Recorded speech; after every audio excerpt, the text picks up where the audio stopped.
एक पॉडकास्ट बनाते हैं, तो उन्होंने मुझसे कहा कि मैं उनके पॉडकास्ट पे जाऊं। बातचीत होती है, वीडियोग्राफी होती है, फिर उसको मतलब YouTube पे डाला जाता है। तो मैं गया और उन्होंने मुझसे सवाल पूछा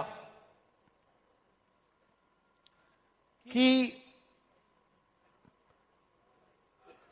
आपके परदादा नेहरू जी क्या थे? प्रधानमंत्री थे, नेता थे, स्वतंत्रता के लिए लड़े थे। आपके मुताबिक आपके परदादा क्या थे और आप उनसे क्या सीखे? कमरे में नेहरू जी की फोटो थी,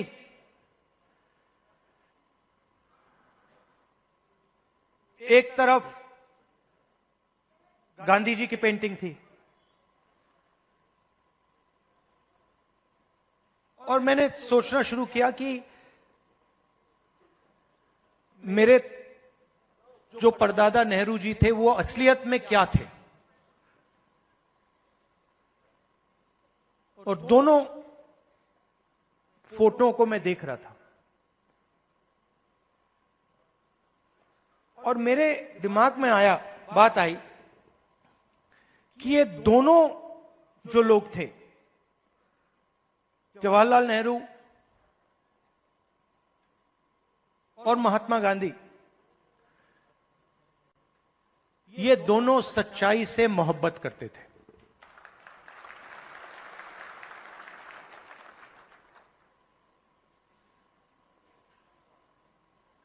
और अगली लाइन में मैंने बोला, सिर्फ नेहरू जी नहीं, सिर्फ महात्मा गांधी जी नहीं, उसमें आप एक लंबी लिस्ट लगा सकते हो। उसमें आप अंबेडकर जी को जोड़ सकते हो, उसमें आप, ये लाइए जरा फोटो, उसमें आप इनको भी जोड़ सकते हो। और ये फोटो अभी मैंने देखी थी, मुझे बहुत अच्छी लगी।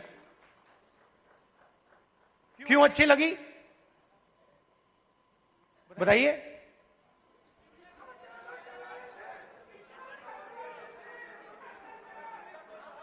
क्योंकि जो इनकी पत्नी है और इनके बीच में समानता है, रिस्पेक्ट है। ये देखकर ये पता लग रहा है कि रिस्पेक्ट है। तो ये सब लोग, और आप हजारों साल पहले शुरू कर सकते हैं।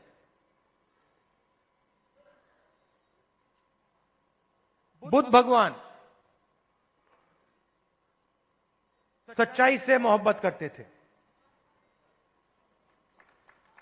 सच्चाई से दूर नहीं जा सकते थे।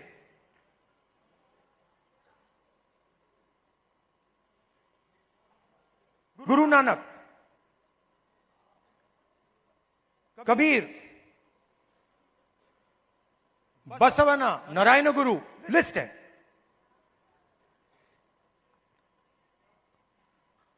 तो लोग मुझे कहते हैं कि ये संविधान 1947 में लिखा गया था,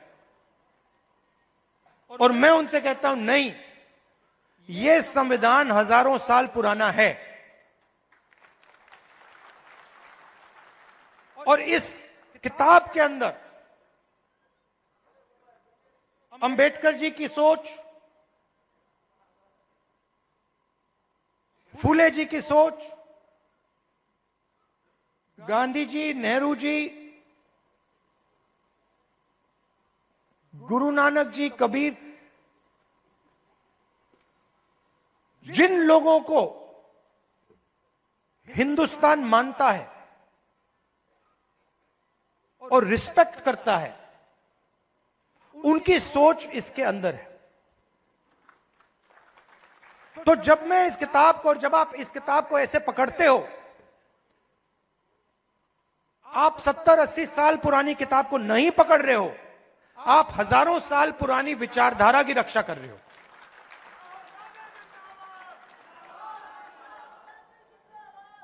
और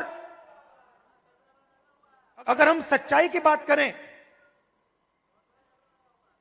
तो क्या इसमें सावरकर जी की विचारधारा है?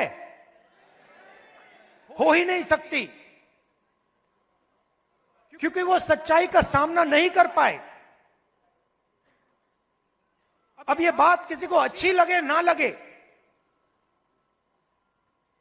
ये सच्चाई है तो मुझे ये बोलनी ही पड़ेगी। तो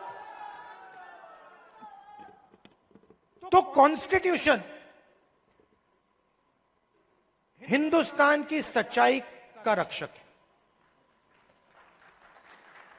और जो हजारों सालों का जो विजडम है, जो हिंदुस्तान के लीडर्स ने, बड़े बड़े महापुरुषों ने इस देश की जनता से सीखा, वो इसके अंदर है।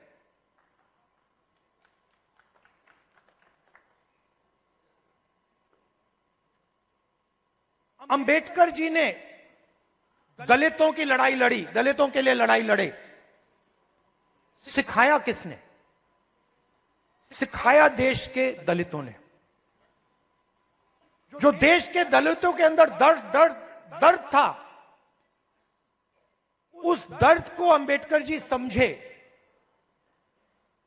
उस दुख को अंबेडकर जी समझे, उस सच्चाई को अंबेडकर जी समझे, और उस सच्चाई के लिए अंबेडकर जी लड़े। इसीलिए महात्मा गांधी की autobiography My Experiments with Truth, Mahatma Gandhi की autobiography My Experiment with Lies नहीं थी, जो शायद मोदी जी लिख पाएंगे। तो सच्चाई की ही लड़ाई चल रही है। और आजकल क्या हो रहा है, सच्चाई बोलना हिंदुस्तान में मुश्किल है, आसान नहीं।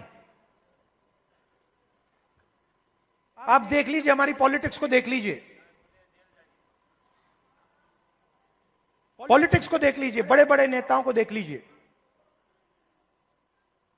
बोल नहीं पाते हैं।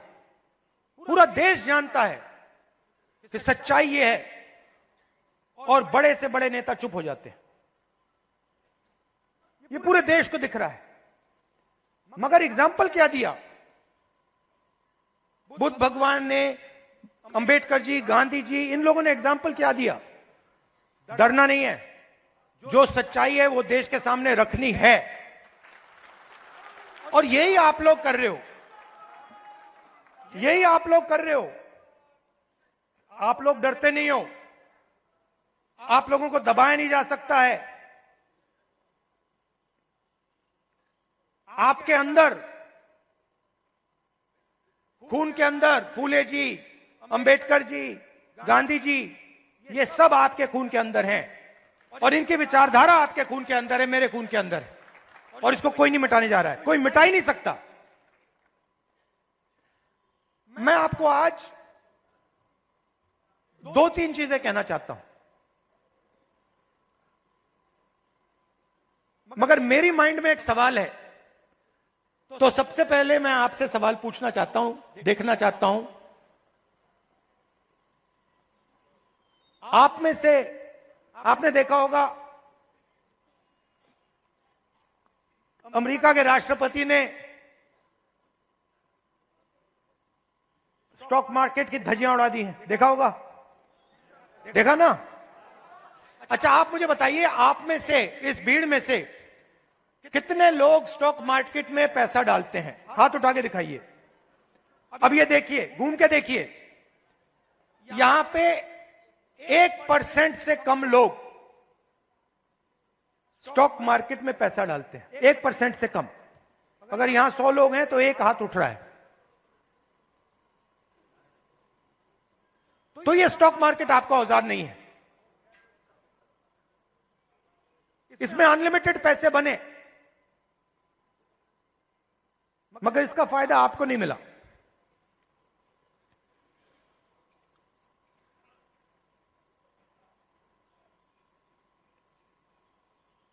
सीधी बात करूं,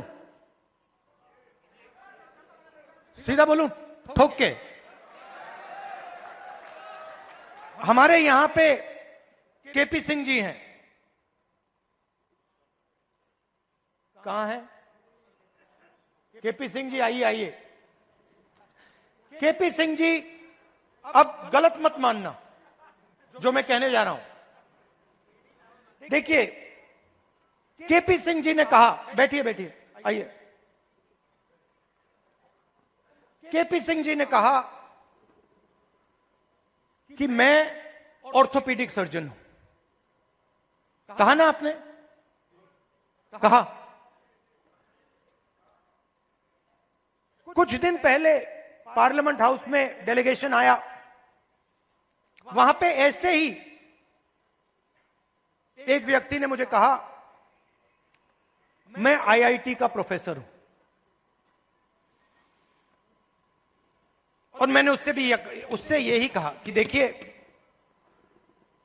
मैं कुछ कहना चाहता हूं मगर शायद आपको अच्छा ना लगे, इजाजत है? उन्होंने कहा हां, कह दीजिए। और वही मैं आपसे इजाजत लेना चाहता हूं, इजाजत है? देखिए,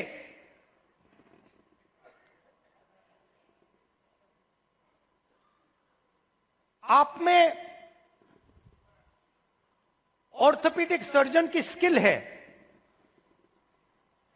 ऑर्थोपीडिक सर्जन की नॉलेज है, ज्ञान है। जो ऑर्थोपीडिक सर्जन होता है वो आप में सब कुछ है, मगर आप ऑर्थोपीडिक सर्जन नहीं हो। क्यों? क्योंकि पूरा का पूरा सिस्टम आपके खिलाफ काम करता है। आप सोचते हो कि आप ऑर्थोपीडिक सर्जन हो,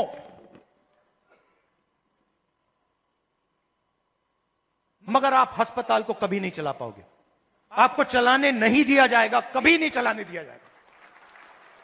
और अगर आप में क्षमता चलाने की हो तो आपको फाइनेंस नहीं मिलेगा, पैसा नहीं मिलेगा, बैंक लोन नहीं मिलेगा। और अगर आपने बैंक लोन ले लिया और आपने अस्पताल भी शुरू कर दिया, तो ब्यूरोक्रेसी आपको रोकने की कोशिश करेगी। तो आपके मन में लग रहा है आपको कि मैं ऑर्थोपीडिक सर्जन हूं, मगर ऑर्थोपीडिक सर्जन के सच्चे औजार आपके हाथ में नहीं है, आपके खिलाफ काम कर रहे हैं।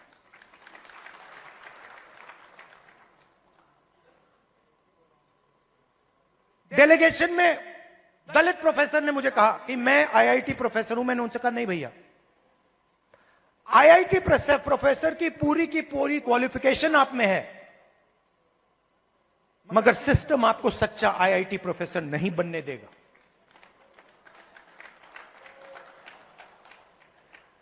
और यह सच्चाई आस्ते आस्ते आस्ते आस्ते मुझे बहुत गहराई से समझ आ गई है। इस देश में अगर आप दलित हो, पिछड़े वर्ग के हो, आदिवासी हो, माइनॉरिटी हो, और उसमें मैं महिला भी जोड़ सकता हूं, पिछड़ा बोला, ईबीसी हो, अति दलित हो, अगर आप अपर कास्ट के नहीं हो तो आप सेकंड क्लास सिटीजन हो। और मैं ये ऐसे नहीं बोल रहा हूं, मैं सोच समझ के बोल रहा हूं, मैं पढ़ लिख के बोल रहा हूं, और मैं सिस्टम को बहुत गहराई से देखने के बाद बोल रहा हूं। मैं आपको 2-3 उदाहरण देना चाहता हूं। तेलंगाना में हमने कास्ट सेंसस किया, और बात अब तेलंगाना में कास्ट सेंसस से बहुत आगे निकल गई है।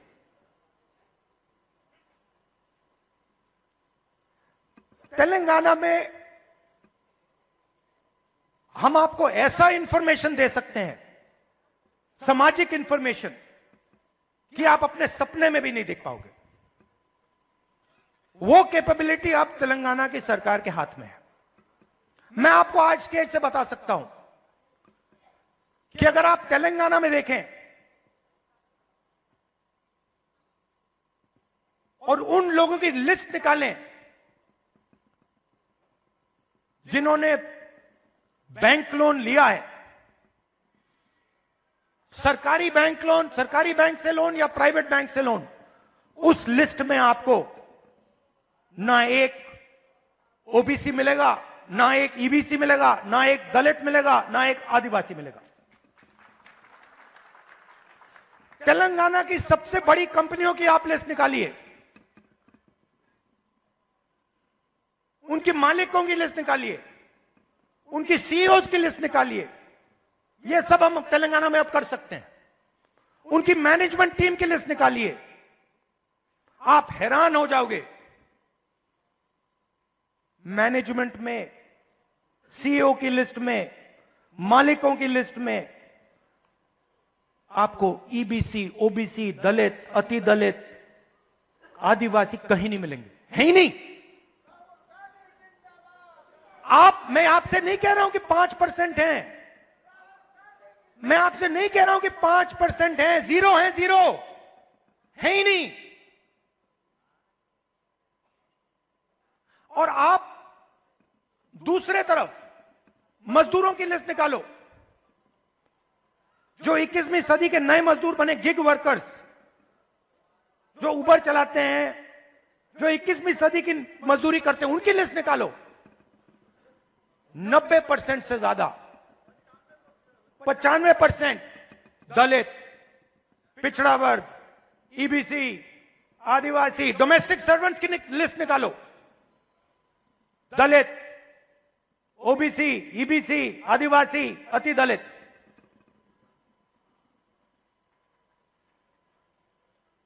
और मैं सिर्फ कंपनियों की बात नहीं कर रहा हूं, मैं अस्पतालों की बात कर रहा हूं, शिक्षा के सिस्टम की बात कर रहा हूं, सरकार की बात कर रहा हूं, कॉर्पोरेट इंडिया की बात कर रहा हूं। जहां भी आप देखो, आप हो ही नहीं।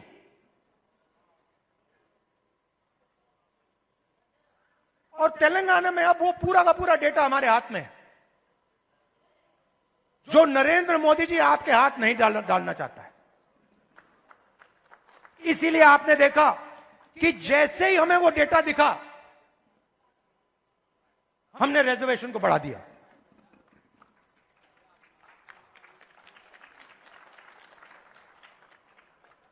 मैंने नरेंद्र मोदी जी को लोकसभा में सामने बोला, ये जो फेक दीवार बना रखी है 50% रिजर्वेशन की, इसको अगर आप नहीं तोड़ोगे तो हम इसको तोड़ के गिरा के फेंक देंगे। और दूसरी बात, इस देश के दलितों को, पिछड़ों को, ईबीसी, ओबीसी, अति दलित, आदिवासी, गरीब जनरल कास्ट के लोगों को पता लगना चाहिए कि इस देश की सच्चाई क्या है। कि 5% लोग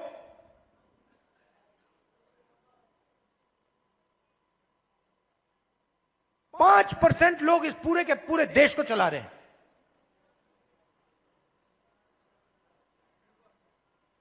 10-15 लोग हैं जिन्होंने पूरे के पूरे कॉर्पोरेट इंडिया को पकड़ रखा है। अदानी, अंबानी, 10 नाम है। और आपका लाखों करोड़ रुपया सीधा आपके जेब में से उनके जेब में ट्रांसफर होता है। जीएसटी आप देते हो, कर्जा माफ उनका होता है। जीएसटी आप देते हो और ठग से कर्जा माफ उनका होता है।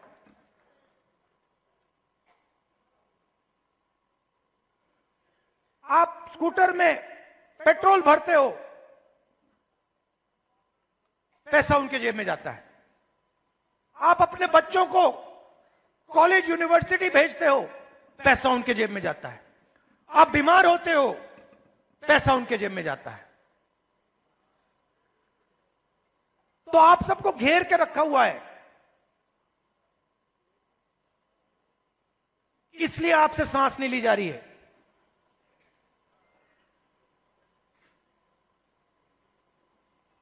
क्योंकि पूरे सिस्टम ने आपको घेर के रखा हुआ है, और उसमें गरीब जनरल कास्ट भी हैं। वो भी उन कंपनियों में नहीं जा सकते, वो भी डॉक्टर नहीं बन सकते, वो भी लॉयर नहीं बन सकते।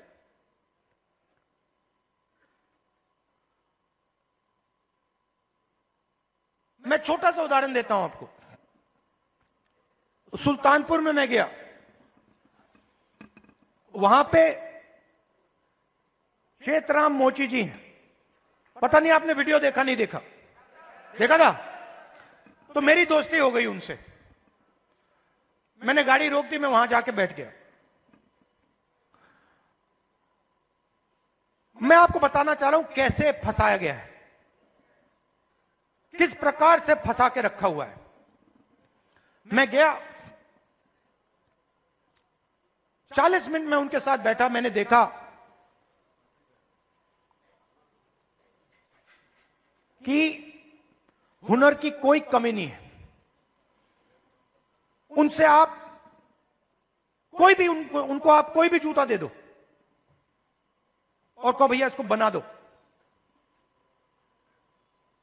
कोई भी हो, मतलब ब्रांडेड जूता हो, ये आपने पहना हुआ ये हो, कुछ भी, 2-3 घंटे में वही जूता आपको मिल जाएगा, उससे अच्छा मिल जाएगा। और मैंने उनसे पूछा आप यहां कितने साल से हो? कहते हैं 40 साल से हूं राहुल जी, 40 साल।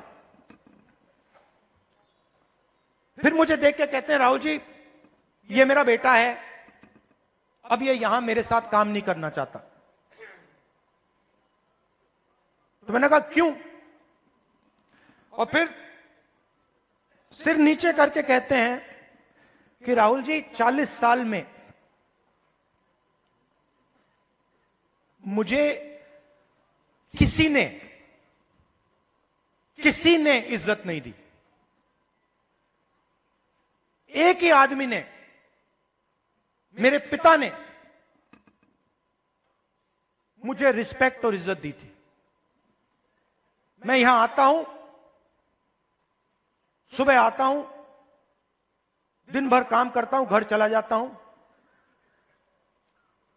40 साल में मुझे एक व्यक्ति ने इज्जत नहीं दी। अकेले काम कर रहे थे। बेटा कह रहा था मुझे नहीं करना काम, मैं जा रहा हूं, मैं नौकरी करूंगा। मैंने उनसे पूछा, मैंने कहा एक बात बताइए, अगर आप अपने काम को थोड़ा इंप्रूव करना चाहते हो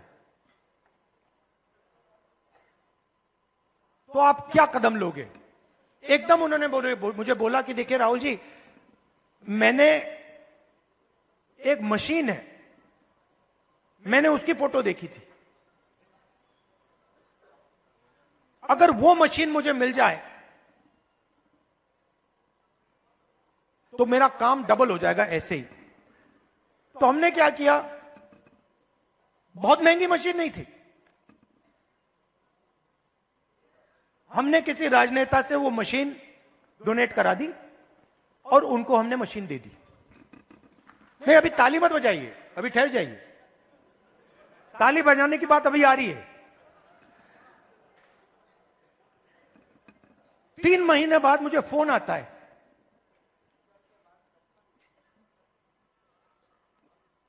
चेतराम मोची जी कहते हैं राहुल जी मैं बड़ा खुश हूं। मैंने कहा क्यों? कहते हैं राहुल जी मेरी अब 2 दुकानें हैं, 10 लोग मेरे लिए काम करते हैं।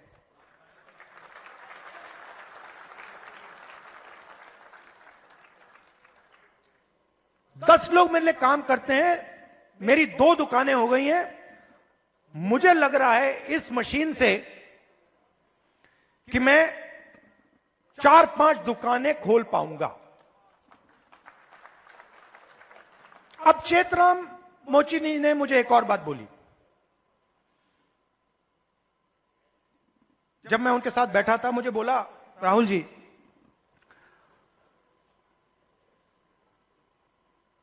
यूपी सरकार ने मुझे एक बार ट्रेनिंग पे बुलाया।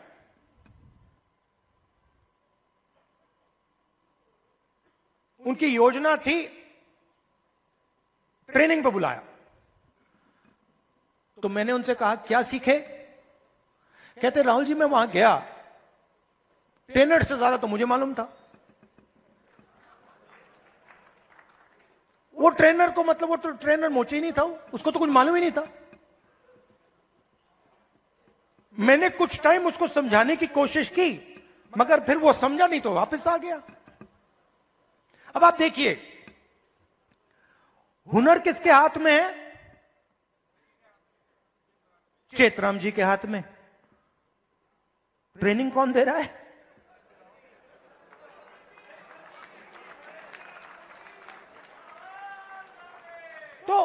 तो बात समझिए क्यों?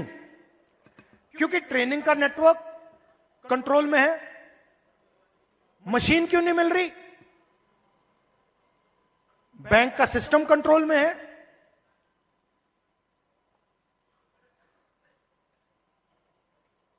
ट्रेनिंग क्यों नहीं हो रही? क्योंकि चेतराम जी ट्रेनिंग के सिस्टम में ही नहीं है। जिसके पास हुनर है, जिसके पास ज्ञान है, वो ट्रेनिंग करा ही नहीं रहा है। तो मैंने क्या किया? इससे मैंने क्या सीखा? मैंने तेलंगाना के चीफ मिनिस्टर को चिट्ठी लिखी और मैंने उनको सुझाव दिया। मैंने कहा कि देखिए, ये पता लगाइए ये आप कर सकते हैं या नहीं। आईटीआई के सिस्टम में क्या होता है? ट्रेनिंग होती है, बढ़ई की ट्रेनिंग होती है, प्लम्बर की ट्रेनिंग होती है, मोची की ट्रेनिंग होती है, कुम्हार की ट्रेनिंग होती है, ये सब ट्रेनिंग होती है। तेलंगाना में मैंने चीफ मिनिस्टर को सुझाव दिया कि आप ऐसे कीजिए, आप सर्टिफिकेशन सेंटर बनाइए। तेलंगाना में लाखों मोची हैं, नेटवर्क है मोची का, उस नेटवर्क के अंदर हुनर है, कैपेबिलिटी है। मैंने चीफ मिनिस्टर से कहा कि ट्रेनिंग इनसे करवाइए। तो हजारों मोची, जो गुरु शिष्य की परंपरा है हिंदुस्तान में, हजारों मोची ट्रेनिंग कराएंगे। सर्टिफिकेशन सरकार करेगी, और जब एक मोची ट्रेनिंग करेगा और उसका शिष्य सर्टिफिकेशन पाएगा, तो मोची के बैंक अकाउंट में सीधा सरकार पैसा डालेगी। तो मेरा कहना है,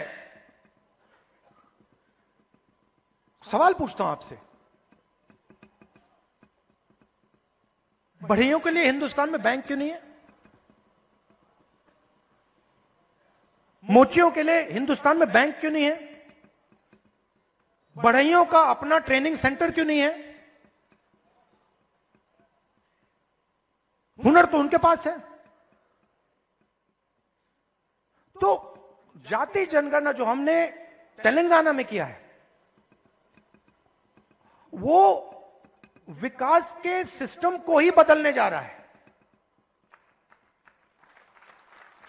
क्योंकि हम 21वीं सदी में जी रहे हैं।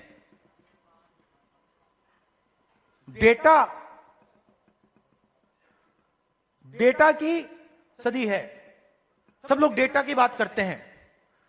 तेलंगाना में हमारे पास जाति का पूरा डेटा हमारे हाथों में है, और इस डेटा के साथ हम तेलंगाना की पूरी राजनीति को बदल सकते हैं। और जो सचमुच में आपका हक है, जाति जनगणना के माध्यम से वो हम आपको दिलवा सकते हैं।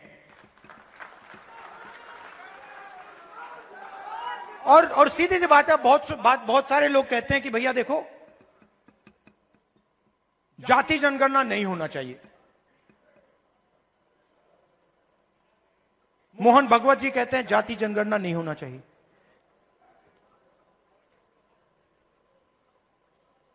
अगर आपको चोट लगती है, आप अस्पताल जाते हो, कभी आपसे डॉक्टर कहता है भैया एक्सरे मत करो। एक्सरे से कोई नुकसान थोड़ी होता है, एक्सरे से सच्चाई पता लगती है।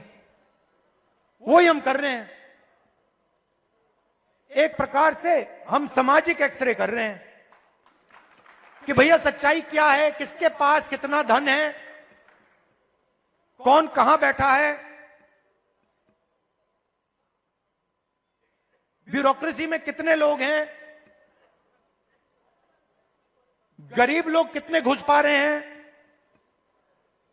कौन सी जात के लोग कहां घुस रहे हैं, कहां जा रहे हैं, किन लोगों को कैसे रोका जा रहा है, ये सब जाति जनगणना से मिल जाएगा। तो ये एक क्रांतिकारी कदम है, क्रांतिकारी कदम है। इसीलिए आरएसएस और बीजेपी इसको रोकना चाहते हैं और इसको अब दुनिया की कोई शक्ति नहीं रोक सकती है। बिहार में कांग्रेस पार्टी का मैं आपको रोल बताता हूं। देखिए,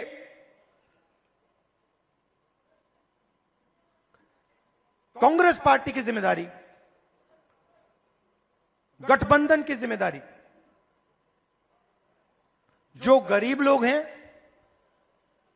जो कमजोर लोग हैं, ईबीसी, ओबीसी, दलित, महादलित, गरीब जनरल कास्ट के लोग, इन सब को जोड़कर, इन सबको जगह देकर, इज्जत देकर, रिस्पेक्ट देकर आगे बढ़ने का काम कांग्रेस पार्टी का। और मैं आपसे पहला व्यक्ति हूंगा जो आपसे कहेगा कि कांग्रेस पार्टी ने जो पहले काम करना चाहिए था, जिस गति से काम करना चाहिए था, जिस मजबूती से बिहार में काम करना चाहिए था, वो हमने नहीं किया। और हम अपनी गलती से समझे हैं और अब हम बिना रुके पूरी शक्ति के साथ जो बिहार के कमजोर लोग हैं, बिहार के गरीब लोग हैं, छोटी जात, छोटी अलग अलग जो ओबीसी, ईबीसी, दलित, महादलित के लोग हैं, उन सब को हम लेकर एक साथ हम आगे बढ़ेंगे। कुछ दिन पहले हमने अपने डिस्ट्रिक्ट प्रेसिडेंट्स चुने और मैं ये नहीं कहूंगा कि ये बहुत बड़ा कदम है, मगर ये एक जरूरी कदम है। पहले हमारे डिस्ट्रिक्ट प्रेसिडेंट्स की लिस्ट में 2/3 अपर कास्ट के लोग थे। अब हमारी नई डिस्ट्रिक्ट प्रेसिडेंट्स की लिस्ट में 2/3 ईबीसी, ओबीसी, दलित, पिछड़ा वर्ग, माइनॉरिटी के हैं। और अगर आप हमारे वर्किंग प्रेसिडेंट्स को देखें तो यह बात और भी गहराई से हुई है। मैंने और खारगे जी ने बिहार की टीम को साफ बता दिया है कि आपका काम बिहार के गरीब जनता की रिप्रेजेंटेशन का काम है। आपका काम दलितों, ईबीसी, ओबीसी, गरीब जनरल कास्ट, महिलाओं को जगह देने का काम है और आपको यह काम बिना झिझके, बिना डरे यह काम पूरा करना है। हम राजनीति में आपके लिए दरवाजा खोलना चाहते हैं। आपके युवाओं को हम राजनीति में लाकर, आपको हम राजनीति में लाकर बिहार का चेहरा बदलना चाहते हैं।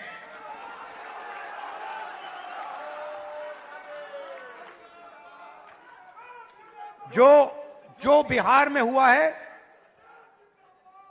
जो आज बिहार में हो रहा है, जो एनडीए की सरकार बिहार में कर रही है,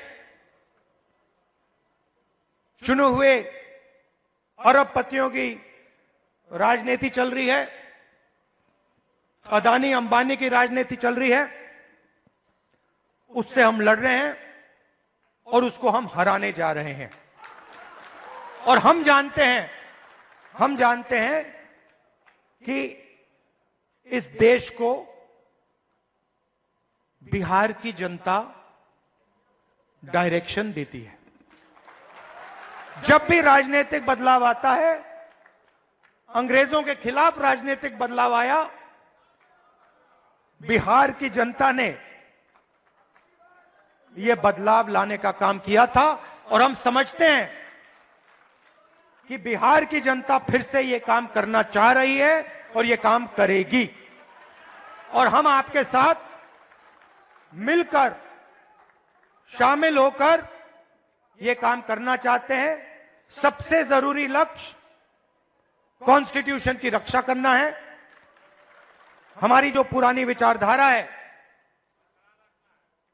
बिल्कुल मतलब ऐसे, और जो इसके सामने आएगा, आपने देखा होगा पहले नरेंद्र मोदी, उनकी पार्टी कह रहे थे 400 पार, देखा आपने 400 पार।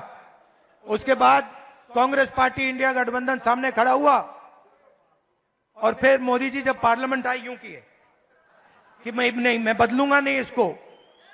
तो कॉन्स्टिट्यूशन ने और आपने कॉन्स्टिट्यूशन को बचाने का काम किया।